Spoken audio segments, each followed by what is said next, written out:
নমস্কার বন্ধুরা, এই মুহূর্তে পাক অকুপাইড কাশ্মীরে কিন্তু বৃহত্তর আন্দোলন চলছে এবং আপনি জানলে অবাক হবেন। এই পাক অকুপাইড কাশ্মীরের নেতা থেকে শুরু করে সাধারণ জনগণ তারা কিন্তু ভারতের সাথে মিশে যেতে চাইছে। হ্যাঁ, আপনি ঠিকই শুনেছেন, এই পাক অকুপাইড কাশ্মীরের জনগণ ভারতের সাথেই মিশে যেতে চাইছে। কেন? সম্পূর্ণ বিস্তারিত আলোচনা করব এই ভিডিওর মাধ্যমে।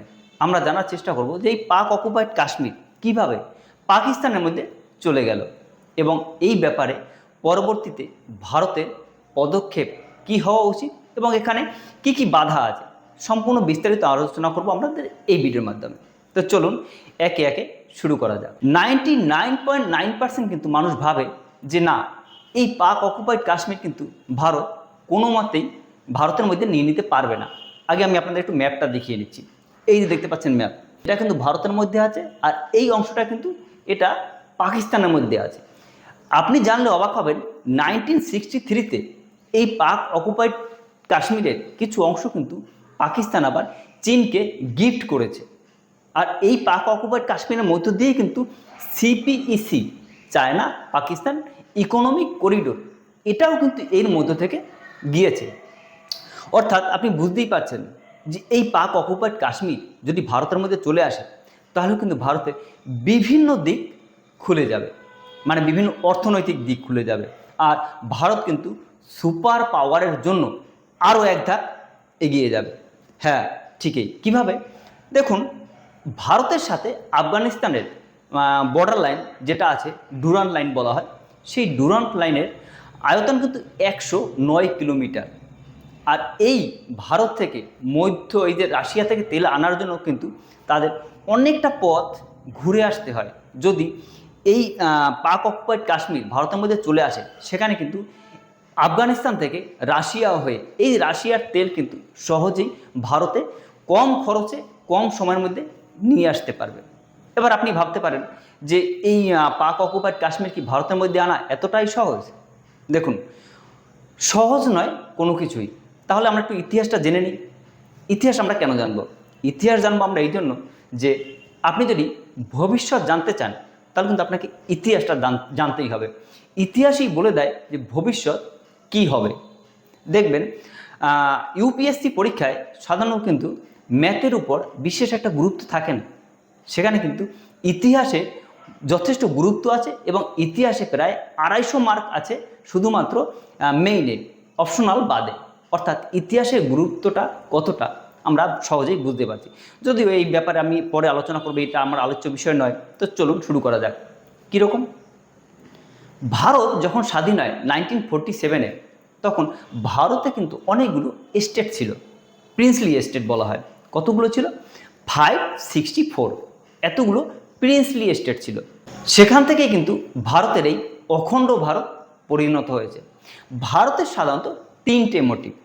নাম্বার ওয়ান হলো এই জম্মু কাশ্মীর থেকে আর্টিকেল 370 তুলে নেওয়া। এবার আপনি বলতে পারেন 370 তুলে নিয়েছে, তাতে কি হয়েছে? 5 সেপ্টেম্বর 2019 আর্টিকেল 370 উঠে যায়। তার ফলে কি হলো? তার ফলে কেন্দ্র এবং এই যে জম্মু কাশ্মীরের আলাদা কোনো সংবিধান, আলাদা কোনো পতাকা রইল না এবং যে কোনো ব্যাপারে সেন্ট্রাল এই জম্মু কাশ্মীরে কিন্তু পদক্ষেপ করতে পারবে এবং যে কোনো কোম্পানি উন্নয়নের জন্য জম্মু কাশ্মীরে যেতে পারবে। এর আগে কিন্তু যেতে পারতো না। যার ফলে কি হতো, সেখানে অর্থনৈতিক উন্নয়ন যেটা ছিল সেটা কিন্তু সেখানে কম হতো। যার ফলে মানুষদের, সেখানকার যুব সমাজ যারা ছিল, তাদেরকে কিন্তু ভুল বুঝিয়ে তারা বিপথে চালনা করতে পারত। বর্তমানে এই অর্থনৈতিক উন্নয়ন হওয়ার ফলে আপনারা নিশ্চয়ই দেখেছেন বিভিন্ন ট্যুরিজমের সেখানে ডেভেলপমেন্ট হয়েছে, সেখানে কলকারখানা হচ্ছে, যদিও সেই আকারে হচ্ছে না কিন্তু কিছুটা তো হচ্ছে। যার ফলে যুব সমাজ কিন্তু বিপথে চালিত হওয়া থেকে অনেকটাই পিছিয়ে এসছে। এবার সেকেন্ড নাম্বার কি? সেকেন্ড নাম্বার হলো এই যে ছবিতে দেখতে পাচ্ছেন, হ্যাঁ এটাই রাম মন্দির, যেটা হিন্দুদের কাছে শুধু ঐতিহ্যই নয়, তাদের সংস্কৃতি, তাদের পরম্পরা, তাদের রক্তের সাথে মিশে আছে এই রাম মন্দির। এটা হয়ে গেল সেকেন্ড নাম্বার কি, থার্ড নাম্বার কি? থার্ড নাম্বারটাই হলো এই যে জম্মু কাশ্মীরের থেকে পিওকে, পাক অকুপাইড কাশ্মীরকে ভারতের মধ্যে নিয়ে নেয়া। এবার যখন ভারত স্বাধীন হয় তখন কিন্তু 564 এতগুলো প্রিন্সলি স্টেট ছিল। 1947 কিছু জায়গা কিন্তু এই পাকিস্তান যখন অখণ্ড ভারত ছিল তার মধ্যে ভাগ হয়ে একটা পূর্ব পাকিস্তান আর একটা পশ্চিম পাকিস্তানের মধ্যে চলে গিয়েছিল।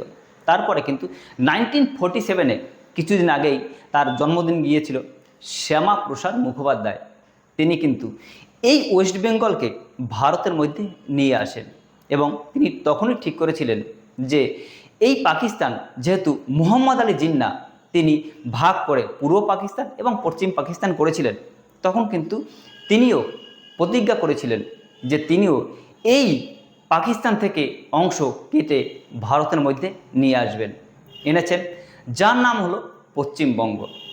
তার যিনি এনেছেন এই পশ্চিমবঙ্গের যিনি রূপকার তার নাম হলো শ্যামাপ্রসাদ মুখার্জি। এটা হলো 1947। এরপর যদি আপনি দেখতে চান তাহলে জুনাগড় বলে গুজরাটের একটি স্টেট আছে। জুনাগড় কিন্তু ভারতের মধ্যে এসছে 1948-এ। এর পিছনে কে কারিগর? এর পিছনে মূল কারিগর হলেন ভিপি মেনন। তিনি কিন্তু সেখানের মানুষজনকে বুঝিয়েছেন, তাদের বোঝানোর চেষ্টা করেছেন যে তারা পাকিস্তানের কাছে না গিয়ে, পাকিস্তানের সাথে না গিয়ে তারা যেন ভারতের সাথে থাকে। ভারতের সাথে থাকলে তাদের অর্থনীতি থেকে শূন্য করে শিক্ষা, চিকিৎসা, সাহিত্য সব কিছু তাদের উন্নতি হবে। এই বলে সেখানে তিনি বৃহত্তর আন্দোলন করে এই জুনাগড়কে কিন্তু 1948-এ ভারতের মধ্যে নিয়ে এসেছিলেন। এবার যদি আমরা আরেকটা স্টেটের কথা বলি, গোয়া। 1961-এ গোয়া এই ভারতের অন্তর্ভুক্ত হয়। সেখানে কিন্তু পর্তুগিজরা ছিলেন। এরপর আমাদের এই পার্শ্ববর্তী আরেকটা স্টেট যার নাম হলো সিকিম। সেখানে কিন্তু এই আমেরিকা বিভিন্ন গুপ্তচর সংস্থা লাগিয়ে সেখানে কিন্তু রাজার যে রানী যাকে বিয়ে করেছেন তিনি কিন্তু ছিলেন CIA এর এজেন্ট। অর্থাৎ বুঝতেই পারছেন যে আমেরিকা ভারতের ক্ষতি করার জন্য অনেক আগে থেকেই কিন্তু তারা লেগেছিল। যদিও পরে অজিত ডোভাল স্যারের কর্মদক্ষতায় এই সিকিমে কিন্তু ভারতেরই লোক গিয়ে সেখানে রাজতন্ত্রকে ফেলে দিয়ে সেখানে নতুন সরকার গঠন করে এবং অবশেষে 1974-এ 35 অ্যামেন্ডমেন্ট বিলে কিন্তু এই সিকিম 22তম স্টেট হিসাবে ভারতের সাথে অন্তর্ভুক্ত হয়। এবার আরেকটি কথা যেটা না বললেই নয়, হায়দ্রাবাদ। নিশ্চয়ই আপনি নাম শুনেছেন। এই হায়দ্রাবাদ কিন্তু ছিল সাধারণত তখন মুসলিম প্রাধান্য বেশি। দেখুন, যে সরকারই থাকুক না কেন এই হিন্দু এবং মুসলিম এই কিন্তু একটা তাস হিসাবে সবাই ব্যবহার করে। ইংরেজ করেছে, তারপর যারা যারা আসে তারা কিন্তু সবাই এটা ব্যবহার করে। এরপর যে স্টেটের কথা না বললেই নয় সেটা হলো হায়দ্রাবাদ। এই হায়দ্রাবাদে কিন্তু মুসলিম প্রাধান্য বেশি ছিল। তারা ভাবছিল যে ভারতের মধ্যে থেকেই তারা কিন্তু আলাদা একটা স্টেট হিসাবে তারা সেখানে থাকবে বা আলাদা দেশ হিসাবে থাকবে, যখন বাংলাদেশের চারপাশেই ভারত আছে ঠিক সেইভাবে। এবার 1948 থেকে 1956 সর্দার বল্লভভাই প্যাটেল তার কর্মদক্ষতা এবং ভারতীয় মিলিটারির অ্যাকশনে এই হায়দ্রাবাদ কিন্তু 1956-এ ভারতের সাথে অন্তর্ভুক্ত হয়। এইভাবেই কিন্তু একটা অখণ্ড ভারত হয়েছিল। অর্থাৎ এ থেকে আপনি কি বুঝলেন যে বিভিন্ন জায়গায় কিন্তু ভারতের যারা জনগণ তারা কিন্তু দেখে যে কোথায় থাকা আমাদের পক্ষে বেটার, তাদের মধ্যে সেই ভাবাবেগ এনে এবং তাদের সাথে থেকে তাদের দ্বারা আন্দোলন করিয়ে সেটা কিন্তু ভারতের মধ্যে নিয়ে আসা হয়। নিশ্চয়ই আমি কি বলতে চেয়েছি আপনি বুঝতে পেরেছেন। এবার আসি আমরা জম্মু কাশ্মীরের ব্যাপারে। দেখুন, ভারত যখন স্বাধীন হয় তখন কিন্তু প্রত্যেকটা স্টেটকে 3টে অপশন দিয়েছিল। কি কি? নাম্বার 1 বলেছিল যদি তোমরা নিজেরা স্বতন্ত্র থাকতে চাও থাকতে পারো, আর যদি তোমরা ভারতের সাথে মিলে যেতে চাও সেটাও পারো, যদি তোমরা পাকিস্তানের সাথে মিলে যাও সেটাও তোমরা পারো। এই জম্মু কাশ্মীরের তখন রাজা ছিলেন হরি সিং। তিনি না পাকিস্তানের সাথে যেতে চাইলেন প্রথমে, না ভারতের সাথে আসতে চাইলেন। তিনি বললেন যে আমি স্বতন্ত্র থাকব। তখন জওহরলাল নেহরু ছিলেন, তিনি বললেন ঠিক আছে। এবার 1947-এ অতর্কিতে কিন্তু এই পাকিস্তান জম্মু কাশ্মীরে হামলা করে। তখন এই রাজার তার নিজস্ব কোনো সেনাবাহিনী ছিল না। তখন তিনি জওহরলাল নেহরুর কাছে সাহায্য প্রার্থনা চাইলেন। জওহরলাল নেহরু তখন বলল যে দেখো, আমি তোমাকে সাহায্য করতে পারি, কিন্তু এমনিতে নয়। তখন জওহরলাল নেহরুর সাথে এই রাজা হরি সিংয়ের একটি চুক্তি হয়, যেটাকে বলা হয় ইনস্ট্রুমেন্ট অফ অ্যাসেশন বলে একটি সাইন হয়, যার ফলে সেখানে কিন্তু এই জম্মু কাশ্মীরের যে অংশটা ছিল সেখানে ভারত সেনাবাহিনী পাঠায় জওহরলাল নেহরুর নেতৃত্বে। এরপর জওহরলাল নেহরু এই ইউনাইটেড নেশনের কাছে যায়। তখন ইউনাইটেড নেশন একটি ডিসিশন দেয় যে যার যেখানে সৈন্য আছে সেখানেই থাকা হোক। এর ফলে কিন্তু ভারতের কিছু অংশ পাকিস্তানের হাতে চলে যায় এবং এখানে এই যে ছবিতে দেখতে পাচ্ছেন, এখানে একটি লাইন টানা হয় যার নাম হয় লাইন অফ কন্ট্রোল, যেটা কিন্তু এখন বর্তমানে পাকিস্তানের কাছে। এটাকেই বলা হয় পিওকে, মানে পাক অকুপাইড কাশ্মীর। এবার আপনার মনে হতে পারে পাক অকুপাইড কাশ্মীরের এত গুরুত্ব কেন? দেখুন, পাক অকুপাইড কাশ্মীর যদি ভারতের কাছে চলে আসে, সেখানে কিন্তু ভারত মধ্য এশিয়ার সাথে যথেষ্ট বাণিজ্যে সুবিধা পাবে। এবার আমরা জানব যে এই পিওকেতে এত বৃহত্তর আন্দোলন কেন। দেখুন, কোনো কিছু আন্দোলন তখনই শুরু হয় যখন সে তার নিজের প্রাপ্য থেকে বঞ্চিত হয়। এই যে পিওকে পাক অকুপাইড কাশ্মীর আছে, এখান থেকে কিন্তু বিভিন্ন প্রকার মিনারেল থেকে শুরু করে বিভিন্ন প্রকার খনিজ পদার্থ তা কিন্তু এই পাকিস্তানের যেসব পাঞ্জাব প্রদেশ আছে তারা নিয়ে যায়। তাদের শিক্ষা, চিকিৎসা এবং যাবতীয় যা দরকার নিত্য প্রয়োজনীয় জিনিস তা কিন্তু তারা পায় না। আটা থেকে ভর্তুকি তুলে নিয়েছে পাকিস্তান সরকার, যার ফলে আটার দাম কিন্তু আকাশ ছোঁয়া। এই সব চাহিদার জন্যই কিন্তু তারা দিন দিন আন্দোলন করছে। এবং আন্দোলন বাড়ার আরও একটি গুরুত্বপূর্ণ কারণ হলো এখানে যে সংগঠন আছে যারা আন্দোলন করে, JAAC, joint Awami League action committee. এদের বিভিন্ন প্রকারের কিন্তু এদের উপর অত্যাচার করছে, এদের নেতাদের মেরে ফেলছে এবং এই কমিটিকে কিন্তু পাকিস্তান সরকার জঙ্গি হিসাবে ঘোষণা করছে, যার ফলে কিন্তু তাদের যে অ্যাগ্রেসিভ এবং তাদের এই যে আন্দোলন করা সেটা কিন্তু আরও বহুগুণে বেড়ে গিয়েছে। এবার এই আন্দোলনের নেতা ছিলেন আমন খান। তিনি কিন্তু বলছেন যে সরাসরি বলছেন যে ভারত এখন আমাদের সাহায্য করুক। এই যে আপনি ছবিতেও দেখতে পাচ্ছেন। এবার ভারত কি সাহায্য করবে? দেখুন, আমি আপনাকে এই যে গোয়া, তারপর হায়দ্রাবাদ, সিকিম, তারপর এই জুনাগড় সব ডিটেলস আপনাকে বললাম। নিশ্চয়ই বুঝতে পারছেন যে কোথাও না কোথাও হয়তো ভারত চাইছে যে এই যে পিওকে আছে এটা ভারতের সাথে মিশে আসুক। দেখুন, ভারতের সাথে কোন দেশ তখনই আসতে পারে দুটো কারণের মধ্য দিয়ে। কীরকম? যদি ভারত সেই দেশকে যুদ্ধের দ্বারা তাদেরকে নিজের দেশের মধ্যে নিয়ে নেয়, অথবা তারা যদি চায় যে আমরা ভারতের সাথে মিশে যাব তাহলেও। এবার যখন এরা চাইছে যে এরা ভারতের সাথে মিশে যেতে চাইছে, তাহলে কিন্তু এরা ভারতের মধ্যে চলে আসতে পারে।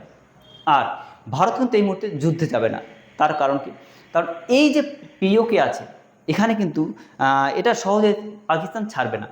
কেন ছাড়বে না? তার কারণ হলো এই পিওকের মধ্য থেকেই CPEC করিডোর, যেটা সিপ্যাক বলা হয়, চায়না পাকিস্তান ইকোনমিক করিডোর, এর মধ্য থেকে কিন্তু গিয়েছে, যার ফলে সেখানে কিন্তু পাকিস্তানের হাজার হাজার বিলিয়ন ডলার এখানে তাদের ইনভেস্টমেন্ট আছে, যার ফলে চায়না এবং পাকিস্তান কেউ চাইবে না এটা ভারতের মধ্যে চলে আসুক। এটা কিন্তু ভারতের জন্য সবচেয়ে বড় বাধা। এবার এখানে ভারতীয় আর্মি কি করেছে দেখুন, দিন দিন ধরে, বছরের পর বছর ধরে, যুগের পর যুগ ধরে এই যে পাকিস্তান অকুপাইড কাশ্মীর বা কাশ্মীর আছে সেখানে কিন্তু ভারতীয় আর্মিরা নির্মম অত্যাচার সহ্য করেছে। তারা চাইলে কিন্তু তাদেরকে বিভিন্ন প্রকার কঠিন অ্যাকশন, যেমন তারা যদি চাইতো যে কোনো প্রকার সামরিক অভিযান দিয়ে তাদের কিন্তু নিয়ে নিতে পারত। কিন্তু ভারত সবসময় মানবতার দেশ, ভারত সবসময় আতিথেয়তার দেশ। ভারত কখনো কিন্তু কোনো কঠিন পদক্ষেপে সহজে যায় না। এই সহমর্মিতা মানে গান্ধীর সেই আদর্শে বিশ্বাসেই কিন্তু ভারত তারা চায় যে তারা এই যারা অত্যাচারিত হচ্ছে তারা বুঝুক যে ভারতের আর্মিরা কখনো যারা পাকিস্তান আছে তাদের উপর অত্যাচার করে না, অথচ পাকিস্তানের যারা আছে তারা কিন্তু এই পাকিস্তানের লোকদের উপর নির্মম অত্যাচার করে। তারাই ঠিক করুক তারা কোথায় যাবে।